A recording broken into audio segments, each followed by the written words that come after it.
response to the coronavirus outbreak that started in China and is now spreading throughout the world. Today, the World Health Organization officially announced that this is a global pandemic. We have been in frequent contact with our allies, and we are marshaling government and the private sector to protect the American people. This is the most aggressive and comprehensive effort to confront a foreign virus in modern history. I am confident that by counting and continuing to take these tough measures, we will significantly reduce the threat to our citizens, and we will ultimately and expeditiously defeat this virus. From the beginning of time, nations and people have faced unforeseen challenges, including large-scale and very dangerous health threats. This is the way it always was and always will be. It only matters how you respond, and we are responding with great speed and professionalism. Our team is the best anywhere in the world.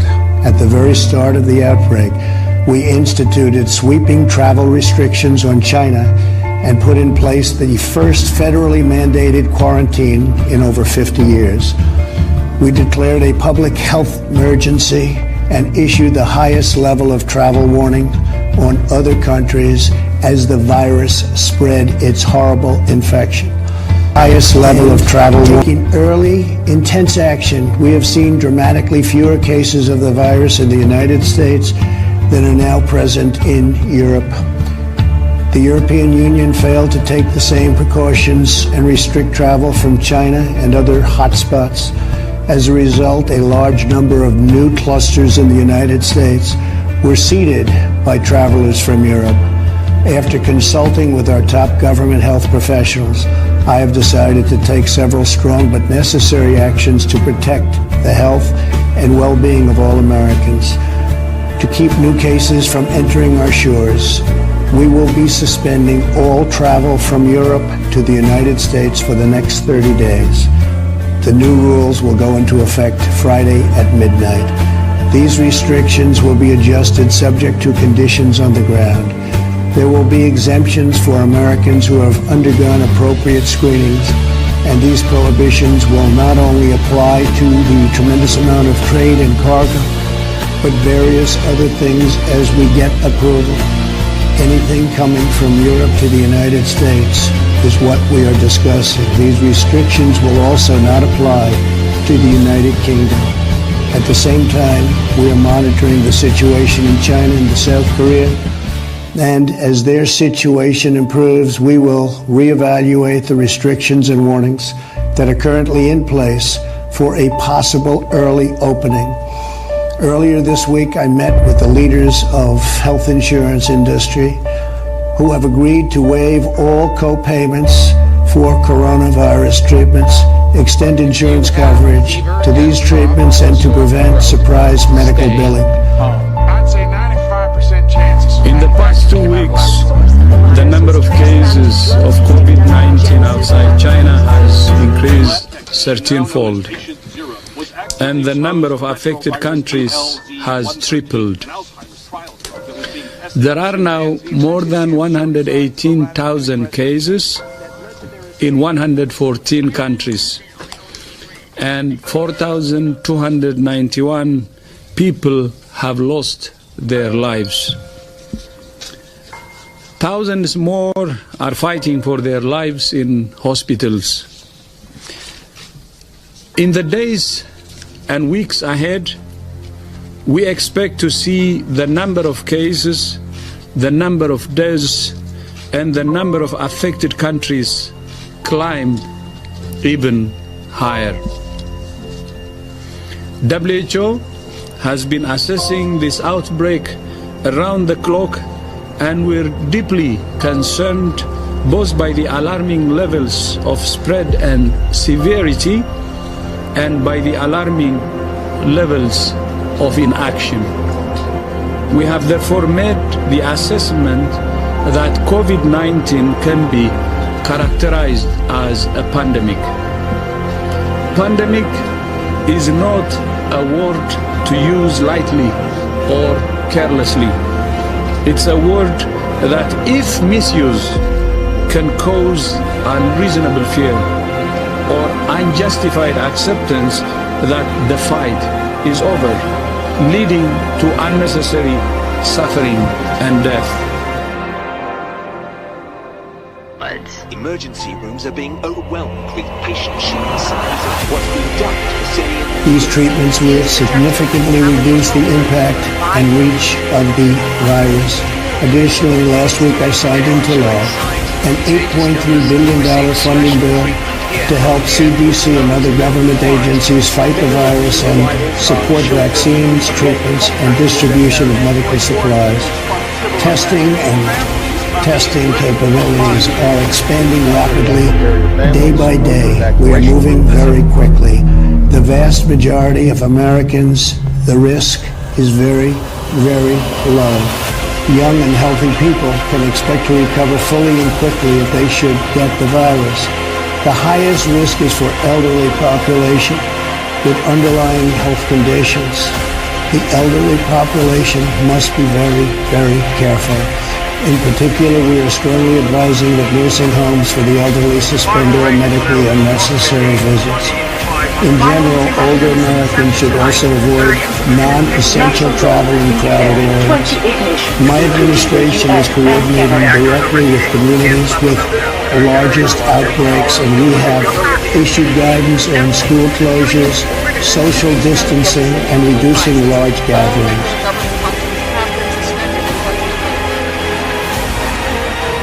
Those who aren't killed by the virus will probably die in the fighting. So maybe this is it. This is how it ends. Pretty soon, there won't be anyone left.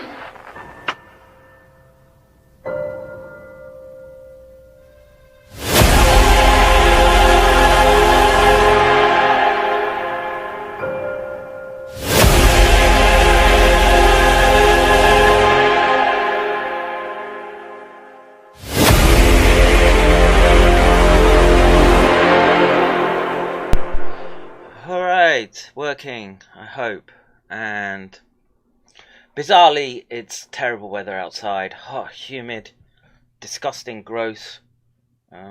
It's like a malaria infested jungle. The mosquitoes are a nightmare. I'm having to sit under the AC directly, so it looks like I'm dressed for winter on the camera, but I assure you it's not. The just the air is blowing right down my cold air is blowing right down my neck, and to sit under it is painful. But for you guys, I'll muscle through, and we'll try and analyze some of these headlines that have popped up. And I thought I'd caught up with doing a couple of long streams over the weekend, and then as I've slept through the evening, there's just been a slew of articles which actually followed on from one of the last articles that I put into the Discord last night, which related to children. And in the US, I don't think I even pulled up that story. Told you if I didn't go that far back in the Discord, but I want to say it was either 96,000 children have tested positive. Yeah, I think it was 96,000 children have tested positive with SARS. Now, what does that mean? Okay, so I think the data is clear. Okay, that the chances of something catastrophic happening with children generally is on the minimal side. My children are back at school. Okay.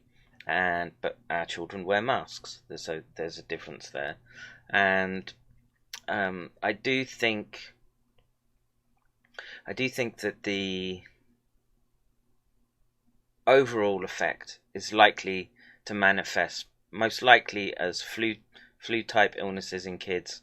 Might get colds, but I think the risk of them suffering, like I say, something catastrophic or the Kawasaki-like syndrome it's statistically minimal. It's tragic if it happens, but I'm of the opinion that we can't stop what's happened. Okay, so the virus is out. There's no way you can pick it up and put it back in a box and lock it away somewhere. Okay, so it just means it's going to have to go through the population, and this comes down to how we deal with that at a strategic level. And this is where I have problems with the current thinking of the experts. I wouldn't call them experts. Literally everything that I've seen that comes out from mainstream sources strikes me as incompetence. Virtually everything. I can't think of any one thing that they've done right, except perhaps the closing of schools at the initial period, because we were unsure as to what was happening, again because of Chinese ambiguity and dishonesty with what was going on. And we have to be in a position to, if we're going to take back industries from the Chinese and bring back our industries to our own countries, I mean, that would be the highest goal. I think what's more likely to happen is they'll shift to other areas where the wages are low.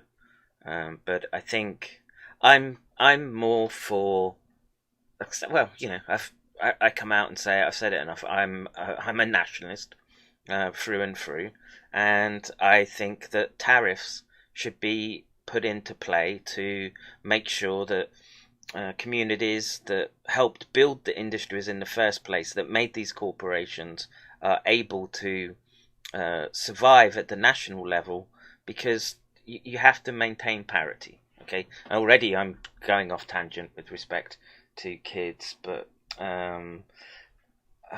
yeah, 97,000, but PCR or serological. I want to find that because there did seem to be a pediatric paper linked with the report, and it was late last night when I looked at it. So let's just see. So we're going to do these reports on the fly. I haven't gone through, so there's papers to look at. There's something which again indicates gain of function, so I might concentrate on the gain of function aspect first before we sort of try and do the more mundane science analysis. But let's just check this with the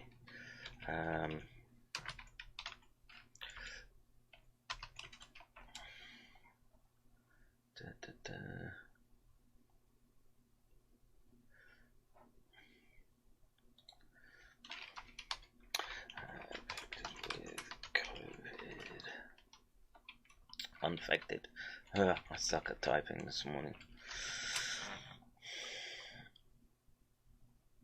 Have I got to go into the Discord to get that? Does anyone have a link to that story? Because there was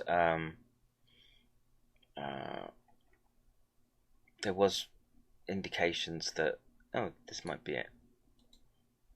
No, that's March 13th. But I don't know how important it is. There are other reports that we can look at right now. So I just did whitelist you. Fuck you.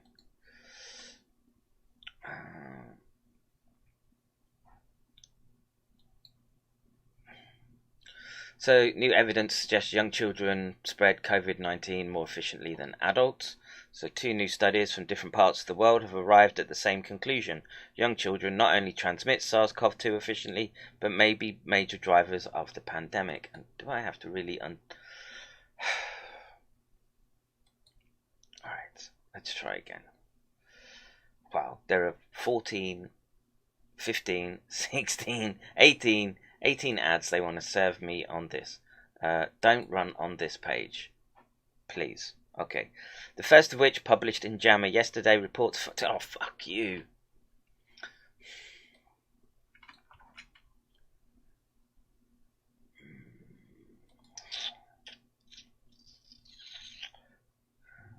Let's try this.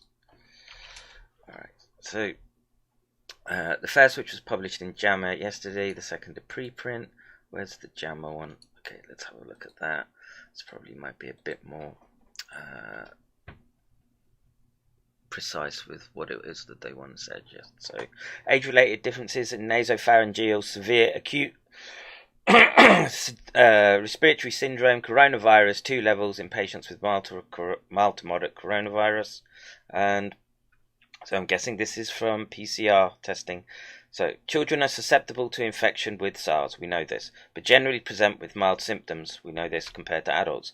Children drive spread of respiratory and gastrointestinal illness in the population, but data on children as sources of SARS-CoV-2 spread are sparse.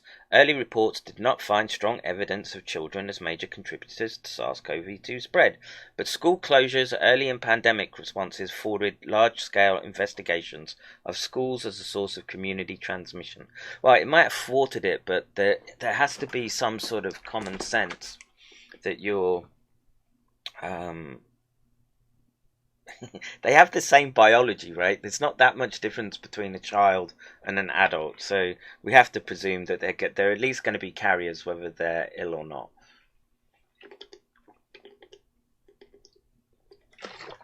Well, we've already rocked up to 100 comments. Well, anyway, here we report the replication of SARS-CoV-2 in older children leads to similar levels of viral nucleic acid as adults, but significantly greater amounts of viral nucleic acid are detected in children younger than 5 years. Okay, so they're saying that the older kids have the same as adults, the young children have more than they thought. And so what does this mean? Well, it means that you're going to send your children back to school and they're going to come back. We all know, if you have kids, you know this, right? Kids go to school and you come down with every illness that they bring back from the school, right? It's a fact of life, and it's something that you just, I don't know, you sort of deal with as a parent. And I said yesterday, if I had the chance, I would have my kids 20 years younger than I did right now. Kids is a young person's game. You need that energy to keep up with them. But so this means that in any household, so if the parents have a comorbidity that they haven't been infected by SARS-CoV-2 already, if they send their children, then it's likely they're going to have an infection, and the consequences of that might be dire, because we know that the morbidity factors are a major factor in the worst outcomes of SARS-CoV-2. Okay, and what is the answer to this? I don't know. I mean, I'm of the opinion that you need to get back into a state where your economies are producing and pouncing on the chance to take back critical infrastructure from the Chinese. Okay, and if people remember the discussion I had with Semper last week, and if you're not a member of or subscriber to Semper's channel, I encourage you to go over there. He's fun to listen to, and he's ex-service Marine. He does data analysis, so he's pretty switched on. And I sort of got into a discussion with him that what I see happening right now in the US, or everywhere, with respect to trying to organize society, I would say you could almost look at it as a type of civil defense training for what could be a potential warfare situation, right? And it might just be the case that if this virus is a man-made gain-of-function agent, that the amount of material loss that's occurred means that they are gearing up for something beyond oh no, please don't start trouble on deck. Uh-oh. Sorry guys, I might have to leave early again today because of the kids. Daddy. Close the door, what's the matter? Want to sit with you? Daddy's busy. Okay, go close the door. Go close the door. It's an opening. What's happening downstairs, kids? I've been trying to do Elwood. Did you do your homework? I did, but I was trying. I was trying to write, but I. Alright, just go sit in Daddy's bed, okay? Oh, camouflage. Good boy. Daddy. Yeah. Daddy, can look at this one? Look at the YouTube. Daddy. Yeah, it says camouflage. Daddy's working, big boy. Okay. Daddy, look at the YouTube. When this is man is in camouflage. Okay. Yeah, that's camouflage. And he eats the cookies. and he went back and put his eyes. Ah, clever. Alright, let Daddy work, big boy. Okay. What was I saying about having kids when you're younger? Door! Thank you. Yeah, do it when you're younger, folks. That's my advice. Let's see. Hugs the big boy. You sit on a throne of lies. Thanks to I have to watch Kev reads papers. I've been reading about how certain viruses get into cell lining. Yeah, we'll look at the papers that you pulled up, and let's see. SARS-CoV-2. So these are just virus levels for the different age groups, and you can see that there's no difference between 5 to 17-year-olds and 18-year-olds. I would guess that's the take-home from that paper. Yeah, that's it. So kids are carriers, okay, and there has to be a strategic posture taken to that, and this means... Oh man, it's on so many different levels, and I would say what I'm seeing right now, if I had to just step back, take a look at the situation that's going on right now, and all the chaos events, for want of a better word, and cryptic messages from Donald Trump saying that he's going to be out of view from the public for a while, probably indicates that we're way closer to something involving a physical exchange between NATO forces and the Chinese. And I have a feeling that the Chinese right now, well, the Chinese will probably wait, or their strategy would be to wait, hope that their subversion in the United States through funding of communist groups like Antifa is enough to cause the change in the administration come November. I don't know. I don't like speaking about American politics, especially if I'm not living in the country. And I don't know what to think about what the election is going to be like. Disaster, it seems, with postal voting. And I would say you're almost in a situation where the Trump administration could say, unless the health services, CDC, NIH and the National Institute of Allergy and Infectious Diseases turn around and say it's safe for people to go and vote in the regular manner that's controlled, right? You need to have controls, because the thing is, any postal election is open to fraud on a massive scale. And if we've learned one thing over the years, is that you cannot trust any of these people that hold a position where they're able to take an influence or they're open to being corrupted. Okay, that's a problematic issue, and I would think that the Chinese would hope that their army of drones can stuff enough ballots to switch the administration over, so that you would have someone like I don't think Biden will last, but whoever follows on after him carries on the globalist agenda. China remains the factory of the world, and China then presses its political aims in the South China Seas, and they want Taiwan. Now, it might be the case that the US at a strategic level understand this and might want to initiate a response in order to protect Taiwan, right?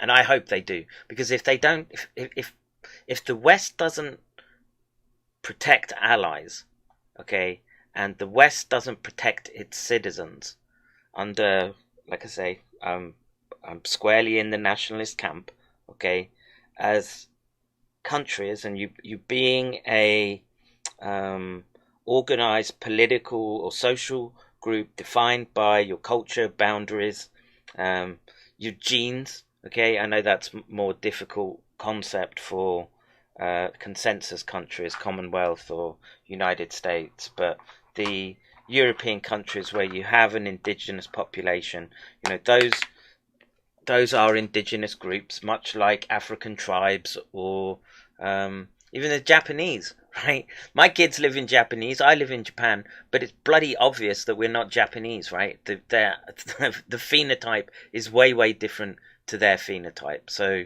this is something that you have to keep in mind. And the fact that children becoming super spreaders, okay, coupled with the fact that you've got a highly unstable geopolitical situation, especially in my neck of the woods, might mean that there might be an instigation towards taking action before they scam the votes. No one's going to trust the postal votes, okay, and that's going to be another pressure point on the social fabric of the United States that might just cause it to splinter. And I know there are people that think that the federal union should sort of collapse under its own weight. But I think a stable United States generally means a stable world. And like I say, I'm a few hundred miles away from 1.5 billion Chinese, and it doesn't matter how many belt-fed machine guns I have, that type of swarm coming over the horizon will just quickly overwhelm us. So I sit on a throne of lies, I do. You think you're bad, you're a great dad, miss some energy, gain some wisdom. Thank you, Kristen. They grow up so fast, blink and they're gone. Yeah, I can imagine. Can your son host the show? Well, if you want to watch Roblox, yeah, for sure. Or Minecraft, they'll tell you everything about it. At our age, our friends have grandchildren they can give back. Yeah, true. Will smoking help the virus in any way? Nicotine will help the virus. I think the data is coming out, and it's pretty solid that the virus has a propensity to target nicotinergic acetylcholine receptors in the body. Now, am I going to advocate for smoking? No, right? Honestly, don't go and buy a pack of 20 Marlboro Reds and smoke a pack a day. There's other ways to get nicotine into the system and to help compete with that binding site than the virus. Okay, so the virus obviously has multiple routes of entry into the cell. I think the primary ones being the ACE2 and the other being the cholinergic receptor, which is the RPPR. Oh, wait a minute. PRPR, I think. Let's just see. Let's open that. Bring that PowerPoint up.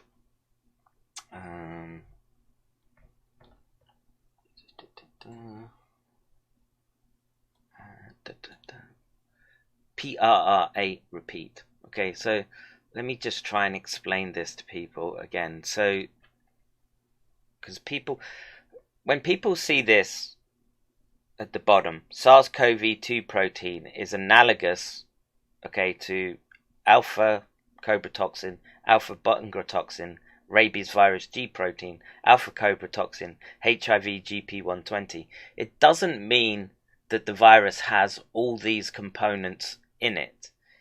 These are all similar, okay? So rabies is similar to cobra toxin to HIV, okay? And that insert, so that's what you're seeing up here, the PRRA insert, is what makes it have the homology to all these different types of cholinergic antagonist neurotoxins. Okay, but it doesn't mean it has each one of these in the virus itself. Okay, it's just there's a similarity in nucleic acid structure, and I should probably bring up. I'll do that afterwards when we've gone through the data for today. So, Pierre, thank you very much for. Well, I hope the prayers and hearts are for me. Making some food to go with this. Yeah, good idea. Let me just catch up. I didn't know Japan had a lot of... Oh, dude, it's fucking nightmare. And our neighbour breeds them because they're antisocial motherfuckers that don't want people living next to them. So they just keep open buckets of water everywhere just to breed mosquitoes to annoy us. Let's see, who needs sleep? Exactly, may as well listen to what I've got to say. Let's see, many crows, positive tests are meaningless. I wouldn't say that, right? There's always going to be false positives, false negatives, and why is that? Well, there's so many steps in getting the data to a usable format that it can fuck up. So we looked at a report a few weeks ago where in Japan, because the chance of cross-contamination or messing up the procedure is so easy, that their scientists who are doing the testing, so all the steps required to test for the PCR, do it in 3 hours max, and then they change. Okay, so that gives you an idea of what can and can't go on. But the tests are not useless. Okay, the tests correlate with people that are having symptoms, people that are having people that are dying, and the tests indicate that there is an agent that is abnormal to... Close the door, kids. Go on. What's the matter? Where's Daddy's computer? Is it downstairs? Yeah. Go fetch it from downstairs then.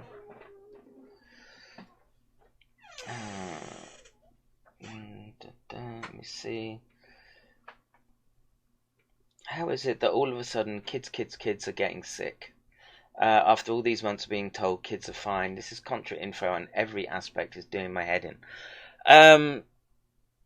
Well, I think what happened was that we did the right thing in pulling the kids out of school, right? So there wasn't that ability to transfer in the schools. That's where a lot of infections occurred, and they sort of passed on to adults, and that would be the sort of theory behind children driving herd immunity.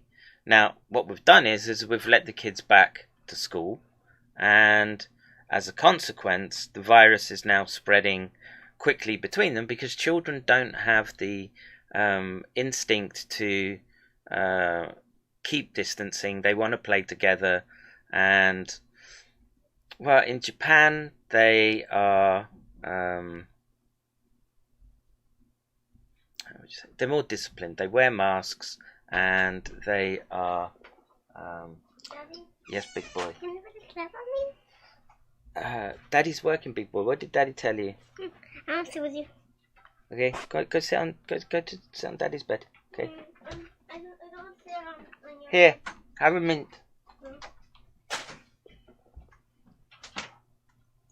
Daddy kiss. Good boy. Your bag. Hey. Alright. So yes, the kids are not immune. We protected them, right? And so again, you get into this issue of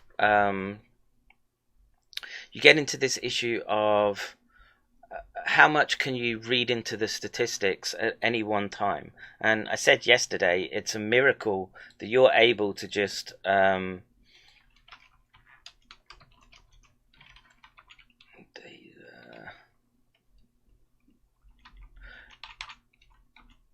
you're able to just punch into a web address and you can get something like this, right? And I find this data a bit more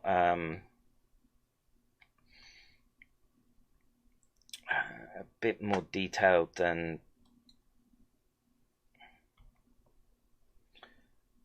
Worldometer. So look, the United States cases are dropping, okay, and we know that in this dip the riots happened, okay, and now Texas and Arizona, it's burned through Texas and Arizona, and now the deaths will catch up, and then they'll start dropping as well. And the characteristics of the virus are still a coronavirus, right? It's just that it's got a added element to it with this rabies-like insert. And who's this going up here? So India, this is problematic. Okay. But let's see, can we change this to deaths? Confirmed deaths. And so, they had a peak. I guess this is when it was going on in New York. It's rising right now. And we've become better at treating what the condition is, because at the beginning everyone thought it was a viral pneumonia. Now we know it's something else. It's this coagulopathy neurotropic agent, and the evidence would point to the coagulopathy being driven by cholinergic pharmacology as well. Okay, we've looked at the papers where antagonism of cholinergic receptors increases platelet binding. Okay, and it's very likely, we know that the cholinergic sympathetic vagal stimulation of the nervous system, that's nicotinic as well. And the virus has clever mechanisms. It transfects cells and it transfects systems. So if you can shut down your immune regulation by targeting vagal nerve stimulation to inhibit the pain response in your spine, and hijack your brain to engage in more impulsive behaviors, that's a cocktail for disaster, as we've been seeing. But I would look at these data right now, and I would say the lockdown measures worked.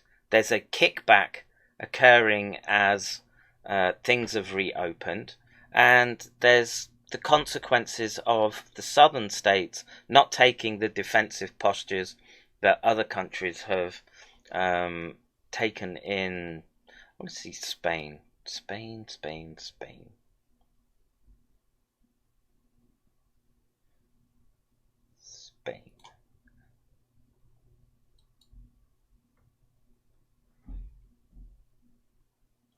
Where'd Spain go? Spain is down here. So, all these things are dropping, okay? We can look at the statistics here, and this could be argued is a first wave, okay? And then we wait to see if there's a second wave. And if the kids are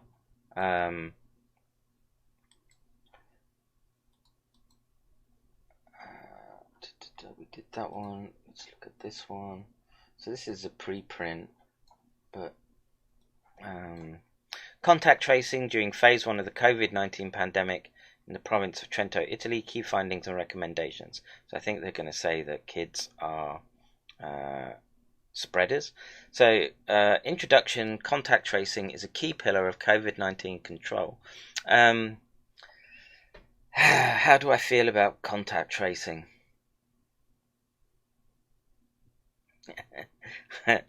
I don't. Again, things do things in haste, repent at leisure, and I'm cautious about trying to get behind something like the contact tracing. In response to the COVID-19 epidemic in the autonomous province of Trento, Italy, a software was developed to standardize data collection and facilitate surveillance of contacts and outbreaks, and map the links between bases and contacts. In this paper, we present the results of contact tracing efforts during phase 1 of the epidemic. mostly under lockdown, including socio-demographic characteristics of contacts who became cases and of the cases who infected one or more contact. Methods. Contact tracing website was developed that included components of geolocation and linking of cases and contacts using open source software. Great. So, in other words, eminently hackable should someone want to do it. Information on community-based confirmed and probable cases and their contacts was centralized on the website. Information on cases came directly from central case database. Information on contacts was collected by telephone interviews following a standard questionnaire. Contacts were followed via telephone, emails, or an app.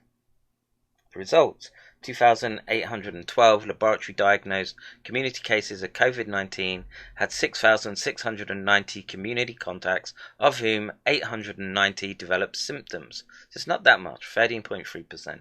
Risk of developing symptomatic disease increased with age, which we know, and was higher in workplace contacts than cohabitants or non-cohabiting family or friends. The greatest risk of transmission, so here's the meat and potatoes of it.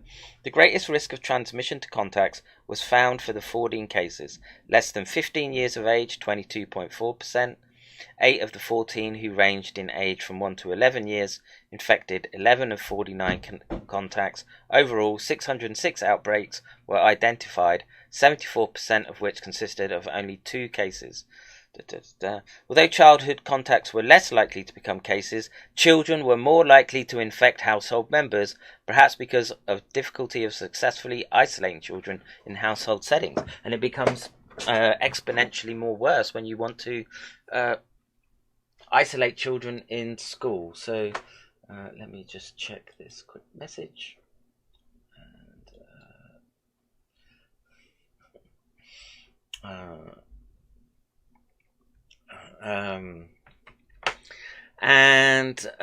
Let's see. I think we've done that. Anyway, the point being that children are a factor in they're going to be a factor in the epidemiology of anything approximating what we would define in the classic sense of a second wave. Okay, and the kids are going to go back to school in the autumn. They're going to spread it all around. They're going to bring it back, and then grandparents or parents with comorbidities are going to be exposed. And what price are we prepared to take for that? And again, I would say, you should try to mitigate in the schools. So I would masks. Kids in Japan wear masks, right? And masks are not they're not a silver bullet, but they might just, it might be the fraction of difference between a inoculum load that you're going to manage or one that's going to put you into the hospital. And the hospital is the last place you want to be. What's the matter? Didn't Daddy tell you he was working? Go fetch your tablet and sit here. Okay. So, yeah, kids are an element we need to take into the equation, and now we're starting to see it as kids are going back to school. And let's see what else we had with respect to kids. Thanks. 1/3 of children. Okay, so this is where it gets a bit more grim. Okay, so children do get ill. Obviously, not everyone. The infection load or the infection consequences are limited in children, but some do get ill. And so here we're going to just quickly go through that. So figures released by the Center of Disease Control said that roughly 1 in 3 children hospitalized with SARS in the United States has required treatment in the intensive care unit, according to figures released Friday. Hospitalized adults infected with new coronavirus are admitted to the ICU at essentially the same rate, the agency said. That's interesting.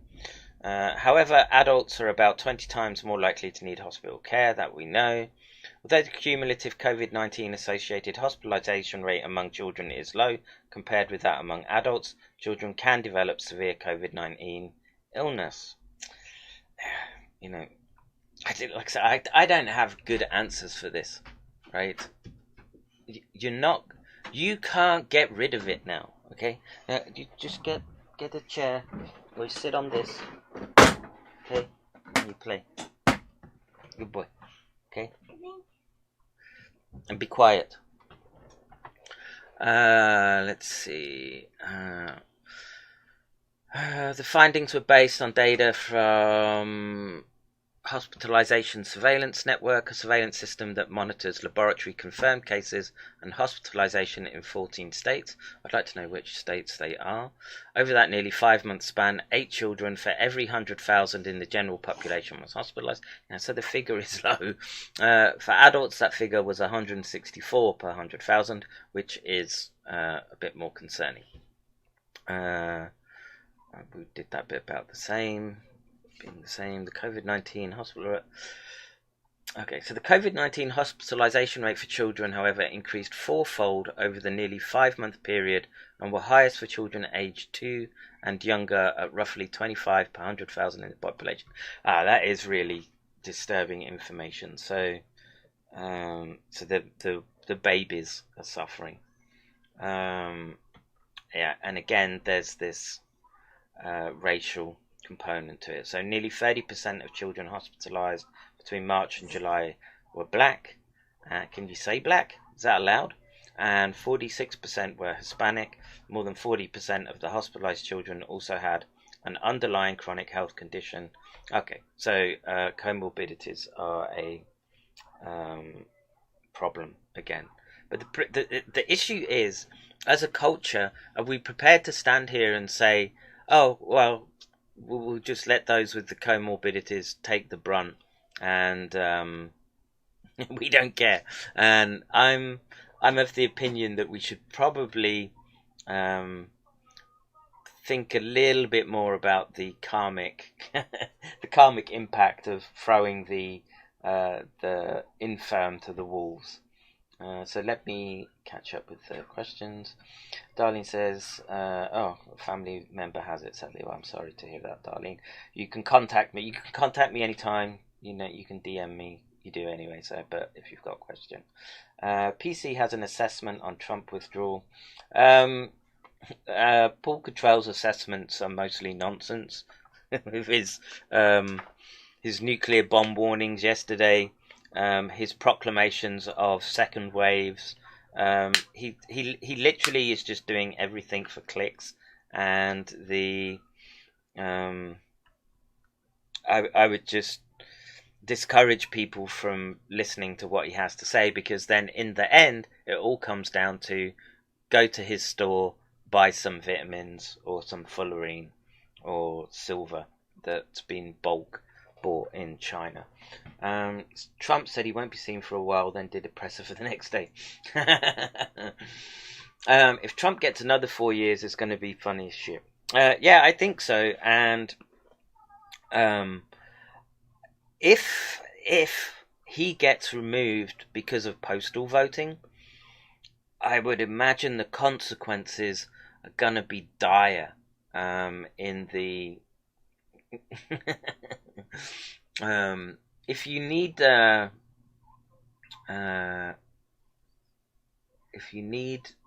nicotine, Horatius is the man to see, apparently. Anyway, I'll not go. Maybe he wants to keep his stash private, but it's an impressive stash, Horatius. They have huge problems, floods, other viruses to fight, plus other things. What are the Chinese doing, starting problems with other countries if they can't get their own under control with natural things first? Oh, that's simple, because like any totalitarian regime, if there's pressure within the country, then what they tend to do is they want to externalize the problems. So the party patriarchs then say, oh, it's the Americans that spread this virus, it's the Americans doing this, it's the Indians messing with our southern border, and look, India lost a whole bunch of soldiers because they got into, so they weren't allowed weapons up on that border, but apparently the Chinese went in with sort of nail-studded bats and boots and killed, I want to say it was like 20 Indian soldiers. So the Indian government has sent up their own special forces. Those are SAS trained. And we haven't heard anything since, but I would imagine there's some shenanigans going on that we don't hear about. And I would say right now that there is we're in a highly chaotic and unstable situation, and if you want to take a sort of unified field approach, the social strains and stresses are indicative of changes in the fundamental fabric of the universe, if you want to have this metaphysical outlook. And in a chaotic situation, what tends to happen is, like the brain, you have metastability, and then eventually input comes in and the change in state. So you hold a position and the network holds firing, and then as the input builds up, it switches very, very quickly. And that's the type of mechanism which I expanded on with the Tourette's, which I've gone through many times. I don't mind sort of doing that again. My name is El says, I've had this virus on and off since February. It really took the D614 strain to finally make me feel sick in a big way and affect my smelling and hearing. Yeah, I mean, that sounds like a nasty case. And what I can tell you is, I don't know, but my infection from dengue seemed pretty bad. I would say it took 6 to 8 months to start getting back to normal. You had elections in Belarus tonight and riots by people who do not respect the result. And so, yeah, if riots can happen in Belarus, they sure as fuck can happen in the US, particularly when you've got campaigns going on like the 100-day siege. Are you game? Because I'm getting bored of all of these games. Did you do algebra? I don't know. I think I didn't play this game. Try that one. I think I played this. Right, let Daddy talk, big boy. I played this before. I think so. Alright, try to do sums. I don't know how to play this. Alright, Daddy's busy. Daddy will talk to you later, okay? So sit down. It don't let me start the game. Okay. Let's Game see. is breaking. Two more than thoughts and prayers. Well, prayers are... So something broke this game. It don't let me start. Oh. And when I don't like build this one. So you can create. There you go. Which one? Yes, protect. Okay, so there you go. Check. Belarus here is gone pretty much. I don't know. I mean, again, I would warn about reading too much into like what seems like confluences of events, right? And sometimes the world is just chaotic. It's not the first time. First World War, Second World War, and basically we've been in probably the longest period without a major conflagration that you could compare to something like the Second or First World War. And it might just be that time, right? And the Chinese, because of internal pressures, might feel that they need to rally the population behind them and as a consequence go onto a war footing. But if they've got any strategic sense at all, they'd wait till the elections, right? Because there might be a change in administration that comes. And I don't know. Again, I'm leery of commentating too much about American politics itself. I don't mind sort of going at the culture.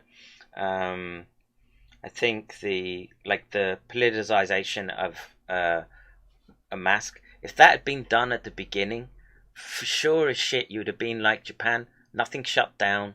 We or any shutdown was minimal, lasting a week or two. It's only the schools that closed down, and everything kept running. And I'm putting that down to the masks. Right. So let me just catch up with question. Well, not so. I think it's placeholder forever gets chosen as VP. Yeah. The New World Order. Yeah, look, man, and I'm not against this concept of the fact that they want to institute the globalist agenda, right? I've railed against it multiple times in these rants that I have online, and I don't want to see the global homo revolution take place. I want the degenerates to leave our kids alone. I want countries to be able to support their own indigenous with industries that historically were raised there. Okay, and this ideology of scalping resources for the 0.001% and the idea that somehow this wealth just flows down, I think that idea is broken and rotten. Okay, what do we find in those cases is that once people have money and the ability to not worry about their immediate material needs for generations, then other things come into play. So you could take the argument that someone like Bill Gates and the Gates Foundation and them pushing money into vaccines, etc., when you know that they're a eugenicist family, should give you cause for concern, especially when they're pushing a vaccine that, in my opinion, it's scientifically impossible for them to have enough trials for them to say we can use it on a mass scale.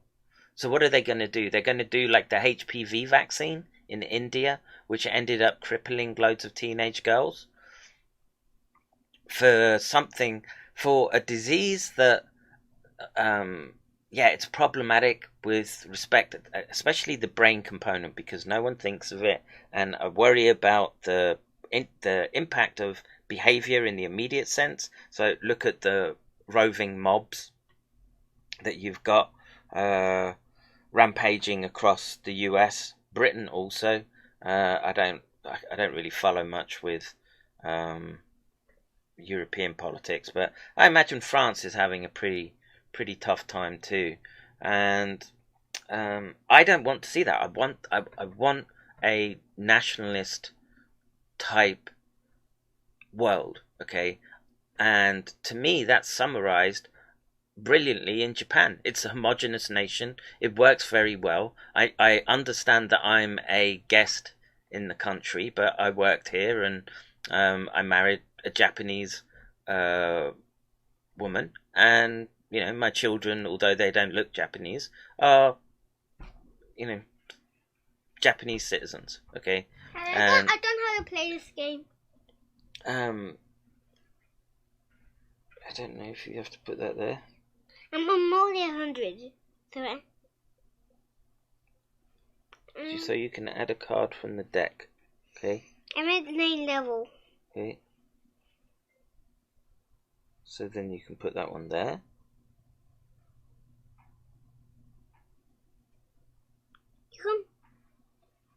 So there. We start because look, we always at 6, so we start. All right, let Daddy talk. Okay. Oh, you know what? Let's see if this is charged. Daddy, can I download a new game? See if you can watch some YouTube. Okay. Sorry about this, folks. It's summer holidays. I don't know what to tell you. It's not charged, but anyway, you can watch some YouTube quietly. There's Minecraft. There's House of Minecraft on Roblox too.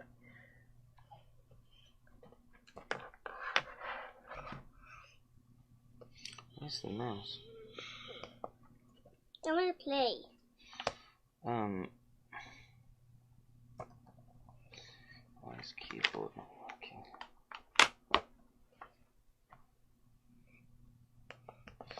Oh.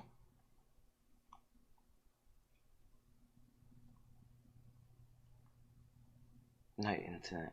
I can't. Daddy's working right now, big boy. Okay, so you have to find something to do. Can't keep bothering Daddy. So try with this. Daddy will be trying done as quickly as possible, and then we'll get back to this thing. So there's a lot of comments. So whichever result happens, the other half will not respect it. Yeah, for sure. Them's pushing for chaos around elections. Yes. Blood and soil, indeed. Yeah, I'm down with that. That's when civil war will come to a head. Well, if that's the boogaloo moment, then yeah, I really hope it doesn't come to that. What did Daddy say? I can't make the 20 level. Okay, so be quiet or go and sit in the other room. Okay. The Democrat stimulus bill bans voter ID and signature verification. They want voter fraud. Yeah, like I say, there's no way that election is that's gonna be contested, etc. Biden said several years ago, Europeans will be in minority soon. He sees that as a good thing. We'll be in the minority soon. Okay, so excuse me, guys. 16 level. Wait.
Sorry. Alright. I had to find a way to raise my feet under the desk. Okay. Vape to prevent corona. Yeah, I would advise that. We all know downstairs is like, okay. Let's see. Yeah, rabies, cobra, and HIV like. Yeah, read Biden's plans. The 93,000 children are in the US from 14 states. So that's concerning. Darling, so electric sofa sounds good. What's a psyop? Please elaborate, because that was for me. Let's get through this. Deaths in America have peaked too. Yeah, they have. So it's gone through the weakest of the population, right? And we know that. So those the stubborn that didn't want to sort of take on a preventative measure. Well, no, we have to be a bit more sophisticated in our thinking. It's not impacting all the states. So there was an article in the Guardian. So Midwest braces for SARS-CoV-2. So it's traveling around the country, and this is again something that I keep coming across, where people seem to think because the United States is one country, it should react the same as Britain does, right? But Britain is small, so is France, so is Spain, okay? And people seem to think that there's an equivalence with them, but there's not. The population density is much higher per square kilometer, and that's why I think there's weakness in trying to use the Nordic countries as an example, because the population is so sparse and so low. So I think the population of, I think they're all about 5 million people, right? And over very large, they're quite large countries relative to the number of people in them. So, and I would say they're generally a healthier culture as well than the United States or Britain. I don't know about France and Spain. I would consider them to have sort of Mediterranean diets and not have the degree of comorbidities that impact the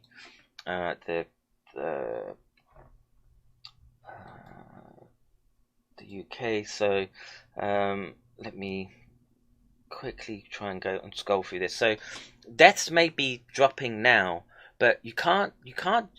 I don't know how many times I have to say this, that you can't just look at the instantaneous data and say, that's it, it's done, right? You have to wait a year so you can go back and retrospectively look at the data, right? Because what have we learned from one thing, right? That all the official sources, whether it be from modeling, whether it be from trying to give you information about what's going on with respect to the disease itself, what's going on with the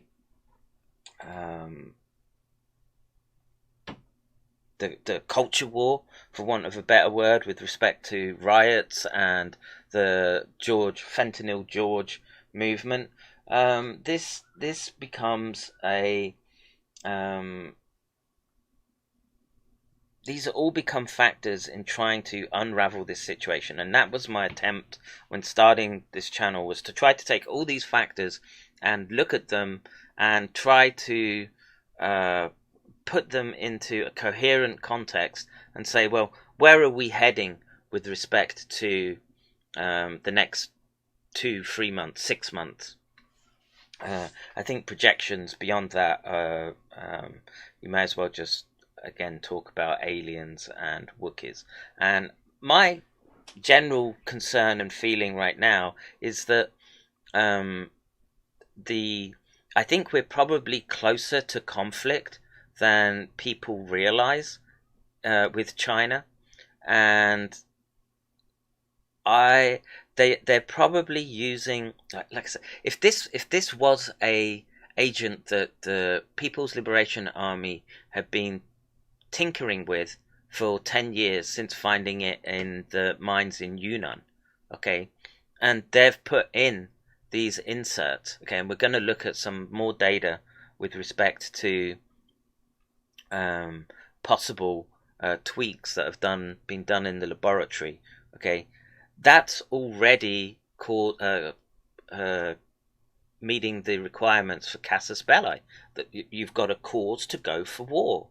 And it might just be the case that they have to, in a wartime situation, there's not just the front where your soldiers are fighting, you have to have a civil defense in place as well. And a civil defense of individuals, for example, in the United States, that are all gonna do their own thing because they've all got their ARs and 3,000 rounds of ammunition, and they all think they're going to do whatever not what they want, but they're going to do the defense in their own way. And that's not going to work on a modern battlefield where the boundaries of the battlefield are blurred because of the influence of technology. The US has, or Western countries have left themselves open to infiltration to networks that don't have their best interests at heart, whether they be jihadi networks or whether they be communist sympathizing networks. And all these state actors have they have aims and goals, as well as the West has aims and goals. But the West's strategic position has been undermined by the communists, the Gramscian march through the institutes that have made it impossible to give a critical breakdown of events that are happening around the world, and assigning blame, right? So a typical example being apparently when every time Trump says China flu, there's an outbreak of racism onto. Where did I hear that?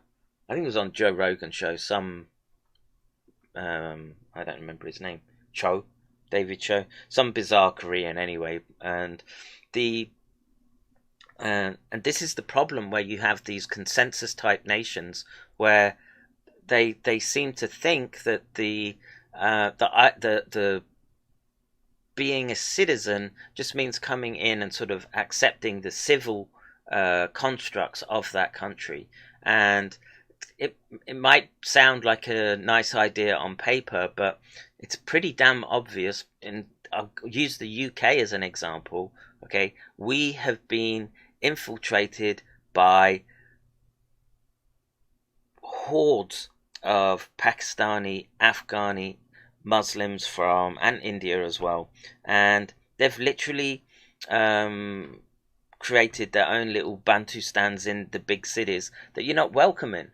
And I grew up in one, okay, and they are they have their ways, okay, and if you don't comply with their ways, then they're going to make your life difficult as they take over a particular area. The mosques start popping up like mushrooms, and the political frameworks that are in place at the local level, like the mayors and the civic structure that's there to look after the city, once they've been infiltrated by these Marxist groups, just yield to the pressure from minorities. Okay, and it doesn't even have to be the minorities that are, you know, swarthy looking and coming from Southeast Asia. Okay, it can be degenerate homos, any other type of group that wants to press for an advantage in a culture where this critical theory has taken hold, and they feel that they can deconstruct everything and put it in terms of who has power and who is subjected to control, and then they want to relay that to institutes being racist as well. So the institutes have to change, and then the rot starts. And I saw that happen in the universities over the last 20 years, and now you're seeing the consequences of it at a global scale. And like I say, in the United States, Western Europe, they've allowed themselves to be infiltrated. So what do you do as a strategic planner in that situation?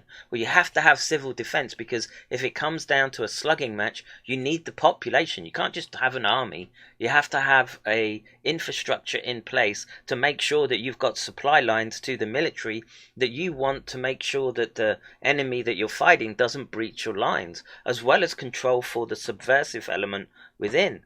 And so if this agent coming from China is something that they probably have decided is something that they have tinkered with, whether it was done under the auspices of it being a international collaborative study on bat coronaviruses, or something more sinister where the PLA have part of that BSL-4 or all of that BSL-4 lab, and they're doing experiments with respect to gain of function and sneaky ways of binding, right? And just think about what people understand in the current context with respect to the virus. Oh, it's a flu virus and it binds to ACE2, like most viruses. It's just a new one, and we have to get some sort of handle on it. But if there's that sneaky sting in the tail with it attacking the cholinergic mechanisms, and I think the cholinergic mechanisms explain far more of the symptomology that you're seeing with the disease, and that data is coming out, and you know the political class are reliant on the public sciences, right? So when they want to do defense, so when DARPA has an idea that they want to integrate into next generation military technology, what they're doing is they do it publicly in universities, and it has more people working on it under a more, you could guess, a sort of transparent regime, and then they sort of harvest the results of that. So particularly in the West, things like DARPA, you might think that they have, well, of course they have good facilities, but they're often in the West intermingled with the civilian and the university infrastructure as well. So in planning for that, okay, so they probably knew that it came out in September, October at the beginning, and that's why it exploded in Wuhan first, okay, and that's a good indicator that it was something happened on Chinese soil, whether it was a breach or someone salted the area, we don't know. And it's funny that it just happened to occur right before the World Military Games, so you can pass that infection to the world's military forces, so they're compromised at some level. And this is the thing, this is another issue with respect to this virus, that it has this analgesic mechanism at the spinal level. Okay, so the young, particularly the younger and fitter ones, well, they might feel a bit down, but they'll muscle through it. But the disease is still causing organ damage and brain damage. Right, so you might get through the worst cases of it, but you where you were at a much healthier level, okay, and here's let's put it this way: this is the healthy level, and down here is where you're taken out of action. That virus just might have pushed them 80% closer to that point where they become non-functional. And these are things that haven't been investigated, much like the children haven't been investigated. The effect on the nervous system hasn't been investigated. The spinal analgesic mechanisms haven't really been investigated. They're just still theoretical papers. So you're looking, I would stand by the argument that you're looking at probably some form of posturing to defend civilians if things get out of hand, right? So, the exchange might be done, rather than doing it with Hellfire missiles and Marines storming the beaches of Pacific Islands, they might think about responding in kind with other biologicals that are hard to trace. And, I would keep this in mind, right? That you're just at the threshold of a war, rather than spiraling into, ever more complex conspiracy theories about new world orders, etc. As interesting as they are, and as much as the fingerprints exist, I think history is a good analogy for what will happen. And we've been in these situations before, and when there's loss of money, loss of territory, all these losses add up. And what happens at the nation state level? Well, they'll have a war, and there are a class of people that benefit from that war, whether it's they just back both sides. We know this happens, right? You can even, IBM were helping collate the holiday bookings for the chosen ones in the Second World War. So, and things that were associated with American industry were not targeted in bombing runs. So, these things are not new. What's new is the fact that a lot of people can get hold of the information quickly and start scrolling through on their phone or whatever computational device they have, and start sort of building up a picture that fits their own confirmation biases. So anyway, that was another rant out the way. Give Kevin a thumbs up. Text to speech is on if you want to call me a smelly raccoon, and if you want to support, I know everyone's it's a tough time right now, and I know what it's like to be in tough times. Okay, but if you can spare a shekel, I'd be very, very grateful. I do try to I put my all into this, trying to get information out in as objectively, of course, I have my own biases as well, but I try to do a thorough job in looking at the data as it emerges by the day, so we can build a picture. And we're building a picture again that says the cholinergic pathway is a critical one that no one is really looking at, and we don't know. Death is not the only metric, and I don't know how many more times I have to say this.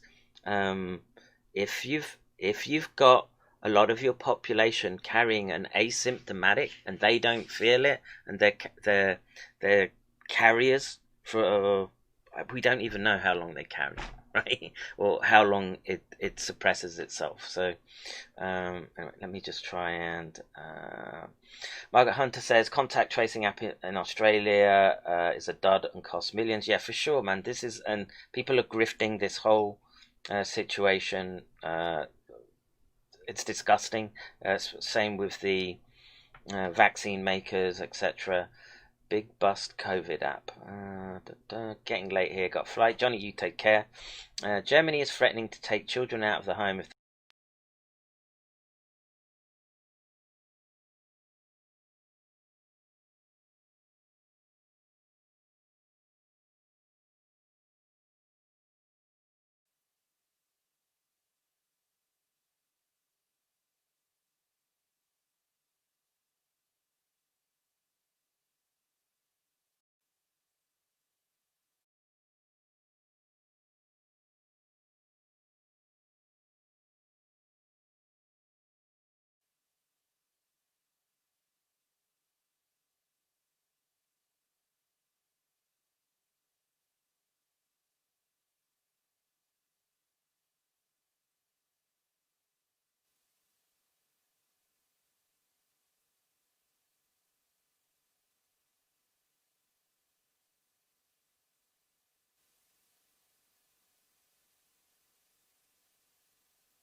seems to be working.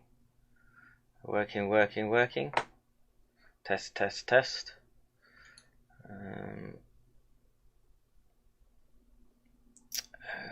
Let's see. As soon as I say shekel, the power goes out. Yeah, maybe. And I seem to be... The mic is working for... yeah, so I think it's... it should be coming back. Let me just try and get the other monitor on. I apologize, guys. It's summer. This is just summer in Japan, and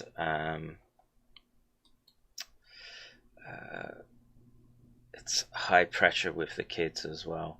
So the electric cannot handle it. But we need more power. Alright, give me my third screen. So let me... I'm clear, thank you. And just crack a little fuse.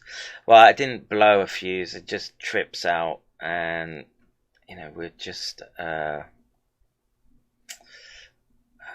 we're victims of this small fuse box. It's a small house.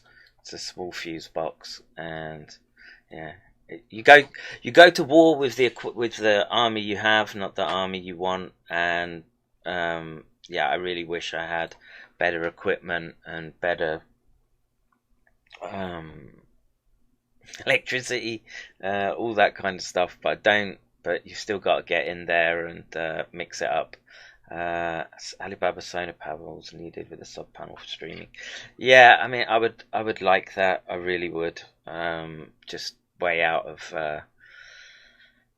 my league at the moment, and I'm grateful that with you guys helping, I'm able to at least cover the electricity bill, and that is a magnificent thing for me. Because let's say in Japan, man, you don't get any support in a situation like me, and it's a case of your family has to look after you, and you're shit out of luck. No matter how much I paid into their pensions and social security schemes, they give me nothing for chronic illnesses. So, like I say, the fact that I can do this, I can manage this, pay my electric bill, and that's a good thing. And if it helps sort of demystify the chaos that's going on, and I hope I didn't lose all my tabs.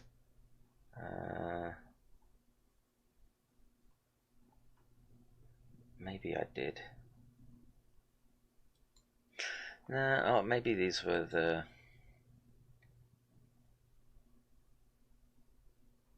tabs that we had open. Yeah, well, I think we're good. So this was I can't remember who put this in. Maybe I'm not sure.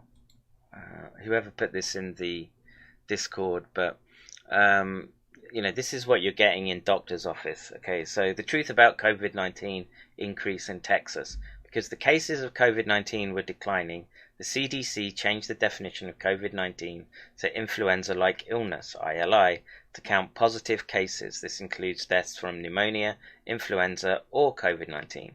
These three conditions are now called PIC, pneumonia, influenza, COVID, and all deaths from any of these conditions are counted as COVID deaths. Keep in mind, pneumonia deaths was twice as high as COVID before they included pneumonia in the count.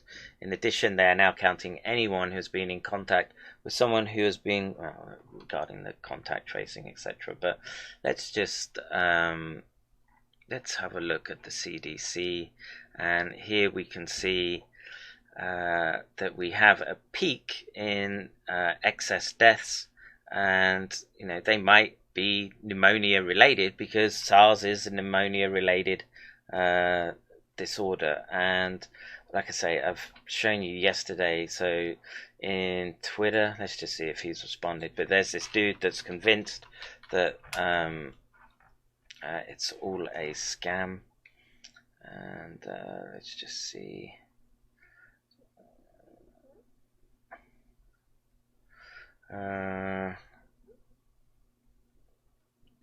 I think it was in this thread, but people are looking at this data, okay, and basically saying that influenza is way in excess of COVID deaths. But what this person doesn't seem to understand is that if you look at the CDC data, let's try and pull that up. I didn't want to get into. I wanted to look at this, who this person is, and we'll break down how they're misinterpreting the deaths with respect, or the stats with respect to SARS. And it's a case of people reading into statistics what they want to see, and this is why I keep warning you about real-time posting of data, projection of data is fraught with all sorts of errors, category errors, and you can only ever really tell in retrospect. And in that sense, you need to be, all statistics you need to treat with a skeptical eye. And if you're one of those that believe that it's all a scam,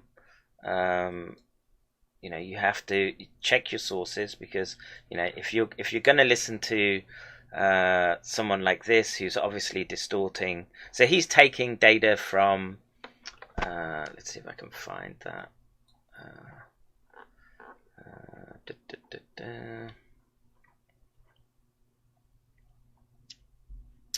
See this thread? I never quite figure out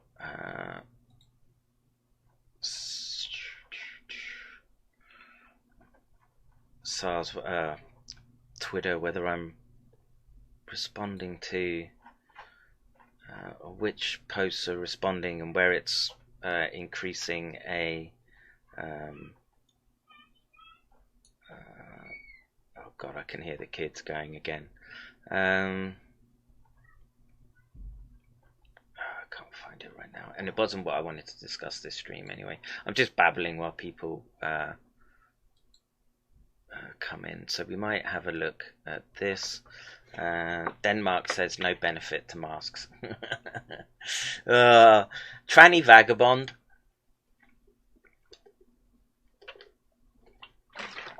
He is a definitive mouthpiece for the Communist Chinese Party, and Denmark has compare it to Sweden, and it has incredibly low rates of death, like 10 times less death over the period that they shut down. Okay, so that tells you that isolation is working. And now, with some of the lowest infection rates, they want to pop up and say masks don't work. Well, again, look at real life examples like Asia, Japan, South Korea, Taiwan, and they've managed to contain the virus, I would argue, because we didn't shut down. Okay, in Japan, schools shut down, that was it. It's the masks that lower the infective load, and it's you can't get around that fact. And looking at little outliers like Norway is not the way to sort of make an argument for, well, one, this dude, I don't like this dude because he signal boosted Kaufman, and I would say that a lot of the reason that the United States is in the messes it's in is because people like Kaufman got in and got that stupid message across that there's no such thing as viruses. So even the most basic and simplistic elements of biology were being debated on the internet, and people jumping on bandwagons and causing this chaos. And then you've got the whole the mindset with masks and them cocking it up, and you have to think, well, was it really, how deliberate was that, etc. Were they really did they want to cause maximum chaos? I don't know, but I would say tranny vagabond. I would so I don't even show up in the main feed when I'm live. Am I on the main page? If you guys look at YouTube, or do you just see me in this little side panel? Well, I know I'm gonna get. See me in this little, and I do have side panel. I do have to get. Well, I have to fight for every stream because my streams get taken down a lot. Probably because I piss a lot of people off. If someone's got 100,000 subscribers, like Tranny Vagabond here, they're gonna flag my channel up when I start laying out the facts as they really are and trying to not editorialize them in a fashion that suits an ideological line. I would say that what I'm trying to do is do it along the scientific line, give warnings where I think appropriate, and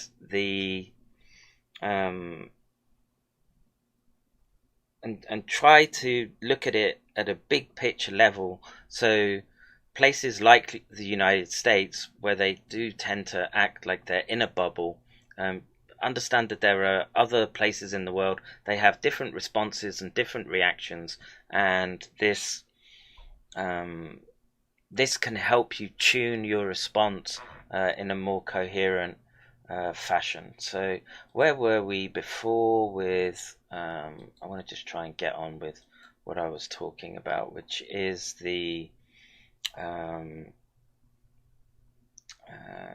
kids. It was the kids, and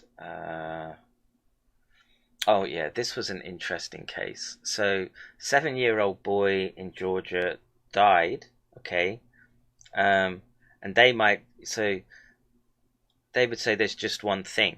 Okay, let's find out what this one thing is, and I will then give my opinion. So it's been widely reported in the last several days that sometime within the past 10 days to 2 weeks, a 7-year-old boy from Chatham County, Georgia, died from COVID-19.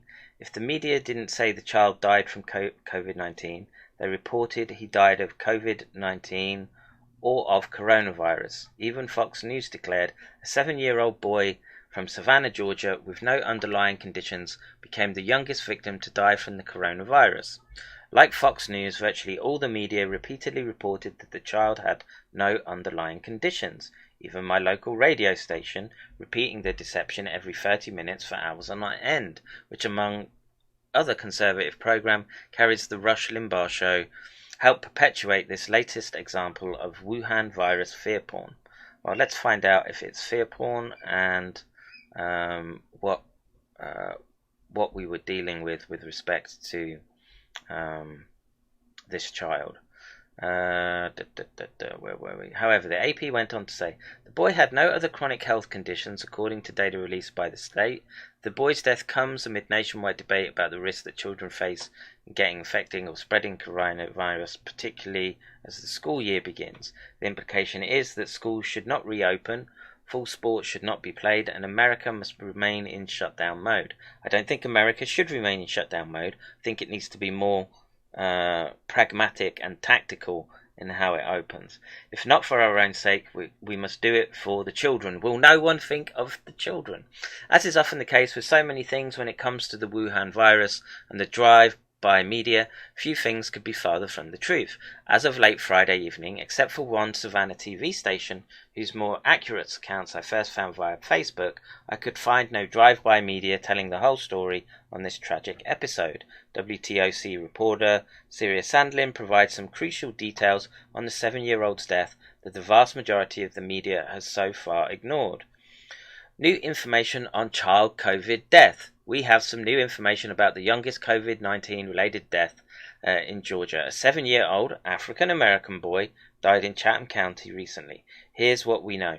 According to the Chatham County coroner, the child had a seizure and fell in the shower and was unresponsive.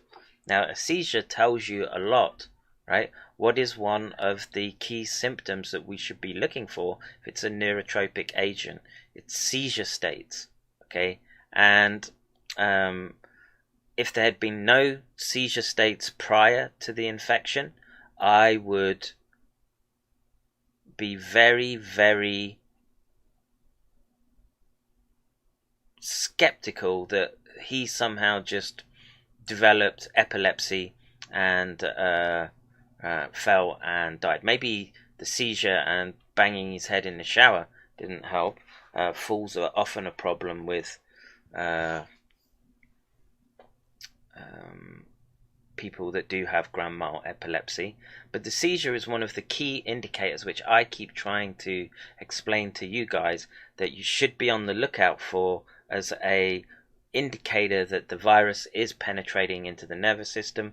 And like I say, now we're pretty sure that there's this nicotinic component. That makes it all the more important to look at. Now, what's one of the treatments that we use for epilepsy? Okay, so there's something called vagal nerve stimulation. So what they'll do is they'll basically cut open the neck. They put a cuff around the vagal nerve, and they implant a stimulator in, like, much like deep brain stimulation, and then they pulse the vagus nerve, and this seems to have a calming effect on the epileptic brain. It's been around for many years, but if we have this cholinergic nicotinic receptor antagonism going on, and the vagal nerve is somehow being disrupted, this is another mechanism by which epilepsy can occur. Or it could have been encephalitis, a swelling of the brain, or the tissues in the brain, or the transfection through the olfactory route and penetrating into the medulla and the respiratory centers. So all those autonomic centers and drive, they propagate your rhythms, right? Their intrinsic activity, with its heart rate, breathing, peristalsis, any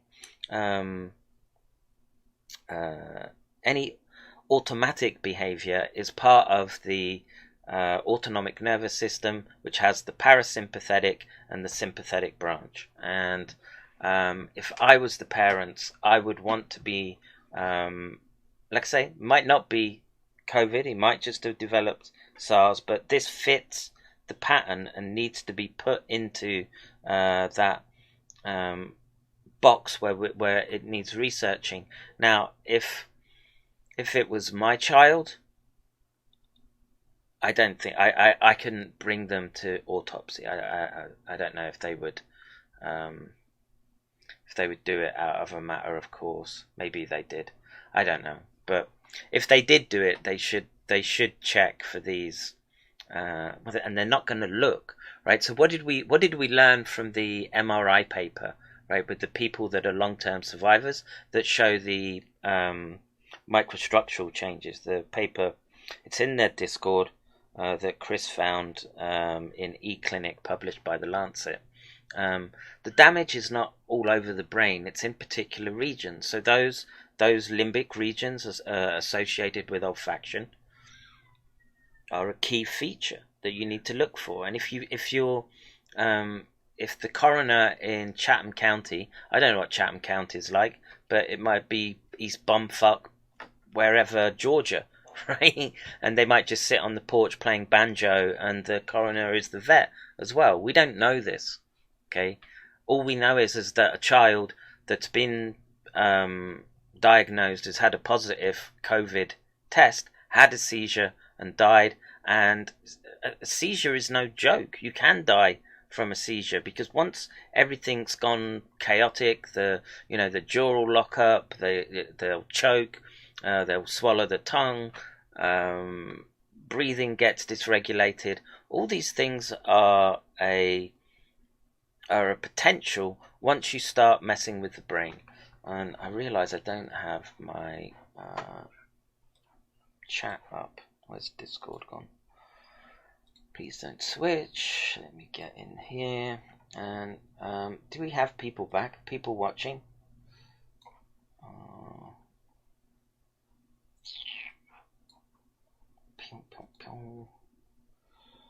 Oh, back to 43. Didn't lose too many.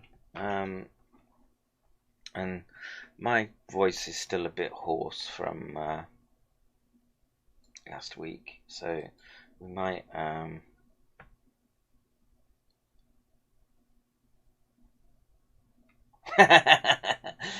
Chris, thanks very much for this. This is quite amusing. So after people are posting the epidemiologists saying they don't need masks, which I think, just from a scientific perspective, is bonkers, right? But Denmark now recommends wearing face masks. And where are the risk factors? What do we know about the cities that got hit hardest? New York. A lot of people use public transport, right? And it's the same in Europe. Public transport is much more of a thing in big cities, especially in Europe and especially New York. The rest of the US, my experience of, I mean, this is going back a few years, but public transport was limited, I would say. It's nowhere near at the level that you see here in Japan or you see in France, etc. But the subways, the buses, these are for sure high risk areas, and if it was me, I would put a mask on a bus, right? And like I say, I'm not recommending wearing a mask all day, okay? I'm saying have one, a good one, okay, in your pocket. Invest in one of those decent cycle masks, okay, and have it in your pocket or around your neck, that if you have to get on the bus and the bus is full of running and jogging enthusiasts, mask up, man. If you're on the subway, all these things need to be taken into account when dealing with that. So, Chris, thank you very much for that. And it seems that that little bit of madness coming out of what's happening here. It was probably an issue with YouTube. Kahina is a she. Is Kahina banned again? Let's see. Let's get back to here. And Anxious Aussie, thank you very much for putting links. Let me just check if I didn't hear Streamlabs go. Do I have Streamlabs and shit open? I hope so. But yeah, if you want to support the show, keep me going at this endeavour to try to unravel the mysteries of what's going on with respect to SARS.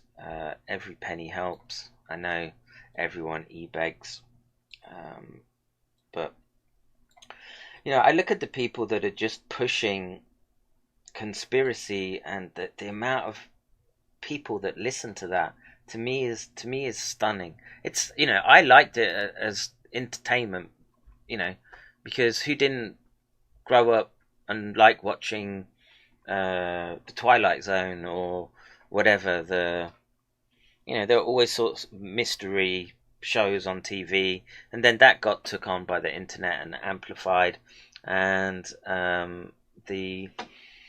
but the people that listen to them and are running with that information is, well, disturbing in my mind.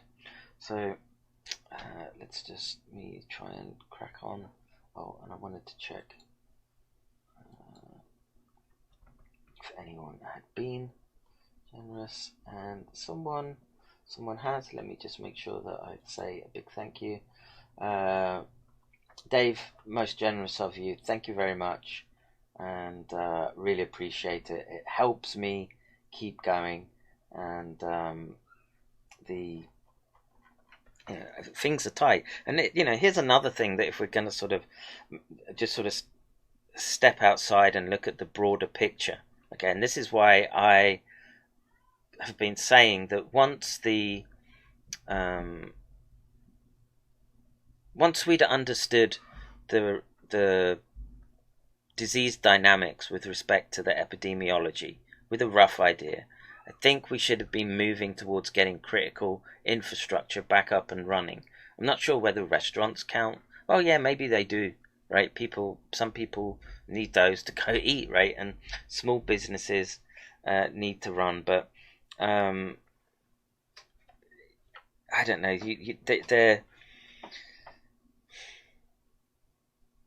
I find it odd that, particularly if you're gearing up. So a lot of what I was talking about before the power cut so rudely interrupted us was this premise that you're moving on to a war footing with China, and China, if the Communist Party feels threatened by internal dissent, will try to externalize an enemy.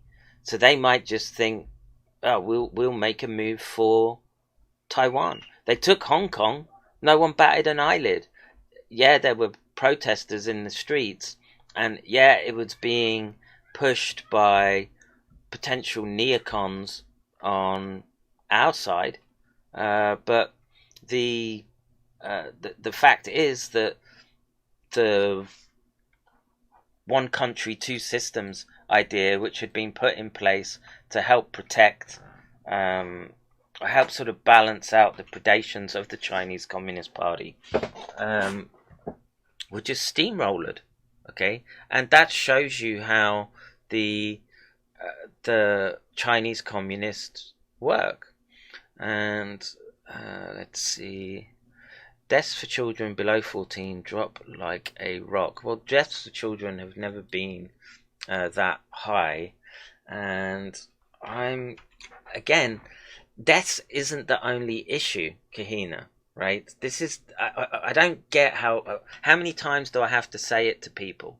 Okay, you've got a neurotropic agent. People who survive the virus, okay, are having long-term issues. We can now look at the brain. Go back and look at that episode that we did. It was yesterday, okay, and look at that paper, or maybe it was the day before and I took it offline. But that paper, even though the damage is visible on MRI, and MRI is a blunt tool to be looking for these types of fine scale changes to the neuroanatomy. Okay, so yeah, the deaths burn out, but what about the myriad of people that have suffered some degree of brain damage and you're not aware of it? How many people have been pushed into depression? How many people have been pushed into schizoid breaks? How many people have been pushed into a bipolar phase? How many people have been edged closer towards becoming epileptic from the next head bump? Right? These are things that have to be taken into account, and death is not the only metric. I don't know how many times I have to say this. And the fact that, one, it's concerning that, one, you've had a massive peak anyway, despite doing all the closures. Okay, so the drop down to normal range is in the context of massive shutdowns and Europe taking very, very defensive measures. And what I saw was that Spain is surging back with cases again. So we're going to get another peak in people dying. And so that's more old and infirm, right? So you have to think that it's like you've got a big jar of water. Okay, the virus is a drop of food coloring. Okay, and you drop that into the beaker, and it has to sort of diffuse through the whole beaker before you fully understand the properties of the dye that you've put in there. Whether you want to work out concentration, I know it's not the best of metaphors, but the fraction of population that's been impacted by the virus is still low. Okay, so deaths returning back to normal in the context of there being a very, very hard shutdown is hardly unsurprising. And you need to stop fixating on deaths, right? How many kids are being pushed towards seizure right now? How many kids are being pushed towards ADHD? We don't know. How many kids are being pushed towards the autistic spectrum? What about the evidence from the brain organoids, which shows that the virus rapidly infects neurons? Okay, and now we understand that it's got this nicotinergic or the cholinergic receptors binding properties. That makes sense with respect to the organoids. So we have to keep that in our minds as we saw in the organoids, that there's a massive restructuring of the cytoskeletal matrix that makes up a cell. Okay, it becomes deformed, and the distribution becomes deformed. And if you wanted, one of the things that they find as a anatomical correlate of autism is that neurons form. They do something called autopsis. Okay, so it's an autoptic neuron. So in most cases, a neuron will project and synapse onto a functional neighbor such that their firing tunes and adapts to the environment. But what happens in autism spectrum disorders, you can look at key areas of cortex and you see these autoptic neurons, and it's better for me to just show you what that looks like.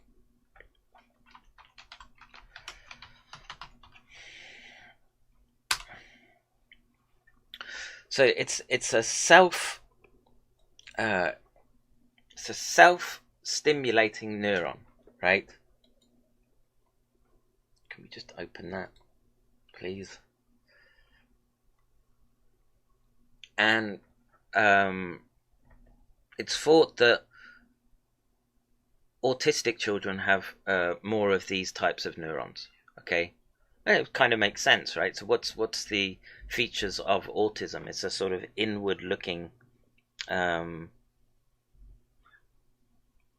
retreat from social interaction, right? And it would make sense that you would see a sort of correlate like that at the neuronal level. Chinese physics B.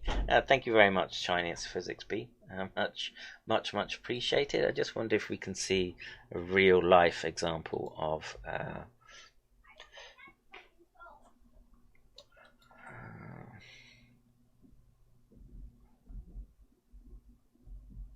so whilst that's loading, let me catch up with questions and comments.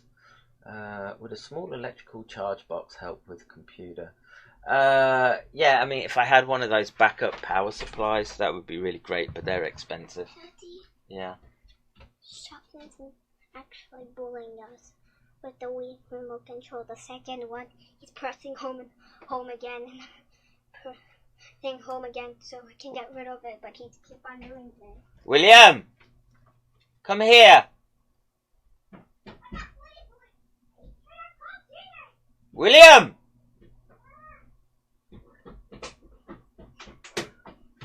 Come here.